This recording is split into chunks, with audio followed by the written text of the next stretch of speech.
안녕하세요. 여유의 수업입니다. 오늘은 우리에게 가장 익숙하면서도 중요한 주제, 예적금에 대해 이야기해 보겠습니다. 많은 분들이 예금과 적금을 단순히 돈을 맡겨두는 수단으로만 생각합니다. 하지만 예적금의 의미와 활용법을 제대로 이해하면 훨씬 더 유익하게 사용할 수 있습니다. 요즘 금리가 오르락내리락 하면서 어디에 돈을 두어야 할지 고민되시죠? 그럴 때일수록 기본으로 돌아가야 합니다. 오늘은 예적금의 기초부터 현명하게 활용하는 방법까지 함께 살펴보겠습니다.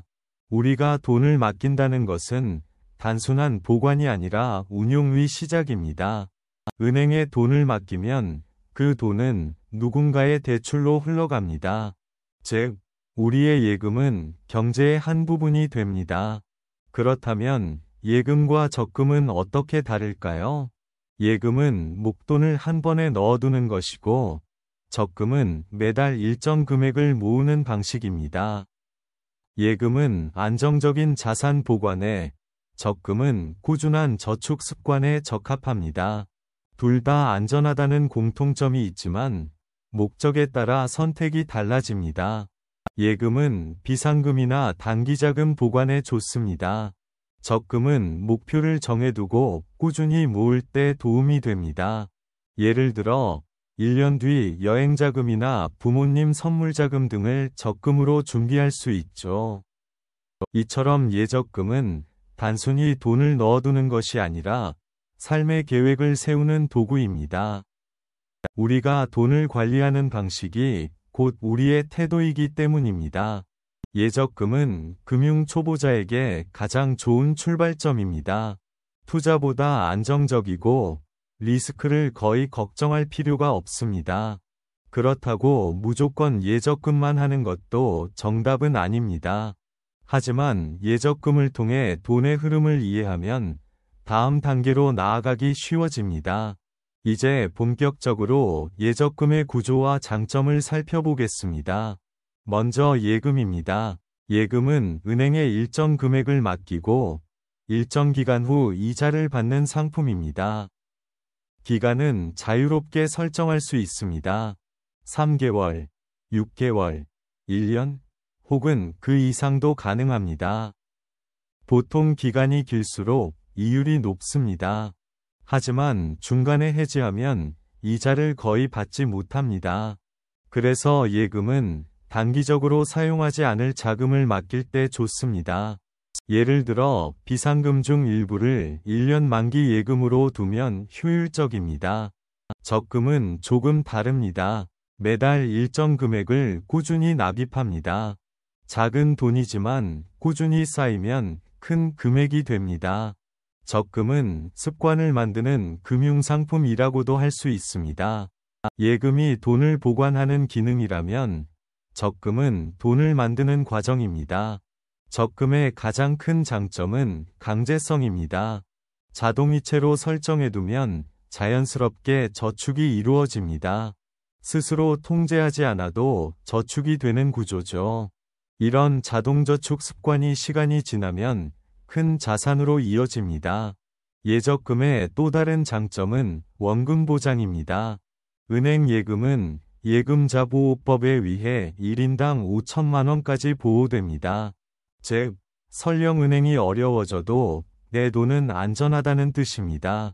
이 안정감이 금융 초보자에게 큰 심리적 안정을 줍니다. 하지만 여기에도 주의할 점이 있습니다. 예적금 금리는 단기적으로 유리하지만 물가 상승률을 따라가지 못할 때가 많습니다.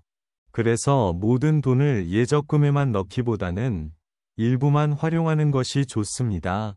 즉, 예적금은 안정의 기둥 역할을 하는 자산입니다. 전체 자산 중 일부를 예적금으로 두어 변동성에서 자신을 보호하는 것입니다. 그럼 예적금을 좀 더 현명하게 활용하려면 어떻게 해야 할까요?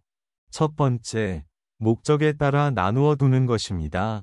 비상금용 예금, 목표 적금, 여유자금용 예금 등으로 구분하세요. 목적이 다르면 관리도 쉬워집니다. 두 번째, 금리 비교입니다. 은행마다, 상품마다 금리가 다릅니다. 특히 인터넷은행이나 저축은행은 일반 은행보다 금리가 높은 경우가 많습니다. 단, 안전성도 함께 고려해야 합니다.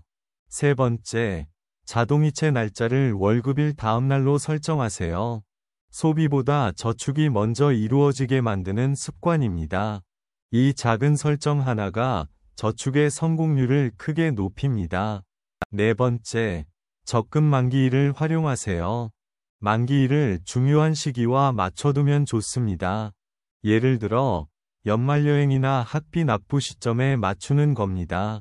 이렇게 하면 돈을 계획적으로 사용할 수 있습니다. 다섯 번째, 예금과 적금을 병행하세요.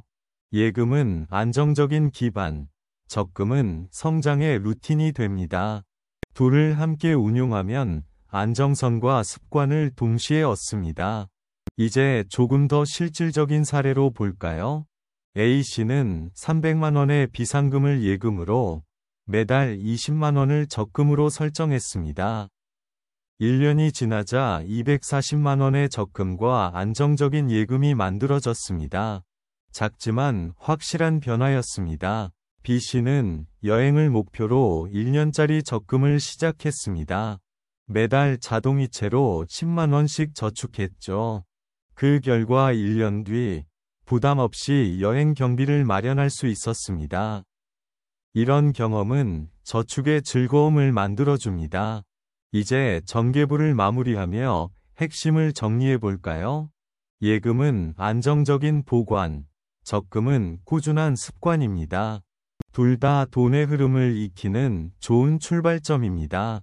예적금의 목적은 단순히 이자가 아니라 자신의 돈을 지키는 힘을 키우는 것입니다. 금리가 조금 낮아도 그 안에 꾸준함과 계획이 있다면 충분히 의미 있습니다. 이제 마무리로 넘어가겠습니다. 오늘 이야기의 핵심을 다시 정리해 봅니다. 첫째, 예금은 안정적인 자산 보관용으로 적합합니다. 둘째, 적금은 꾸준한 습관을 만드는 도구입니다. 셋째, 자동이체와 목적 설정은 성공적인 저축의 핵심입니다. 넷째, 금리보다는 습관의 지속성이 중요합니다. 다섯째, 예적금은 자산 관리의 출발점입니다.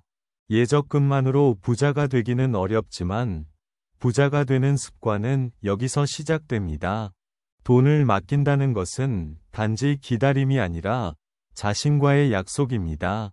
오늘의 10만 원이 내일의 마음의 여유가 됩니다. 급하게 벌려 하기보다 꾸준히 모으는 태도가 중요합니다. 천천히 모아도 결국 도착합니다. 물은 흐르면서 강을 이루고 돈도 습관을 통해 여유를 만듭니다. 예적금은 단단한 기초를 만드는 첫걸음입니다. 작은 돈이 쌓여 큰 신뢰를 만듭니다. 오늘부터라도 한 계좌, 한 목표를 정해보세요. 습관은 작게 시작할수록 오래 갑니다. 꾸준함은 언제나 금리보다 강한 힘을 가집니다. 오늘의 강의가 여러분의 금융생활에 작은 변화의 계기가 되길 바랍니다. 여유의 수업이었습니다. 감사합니다.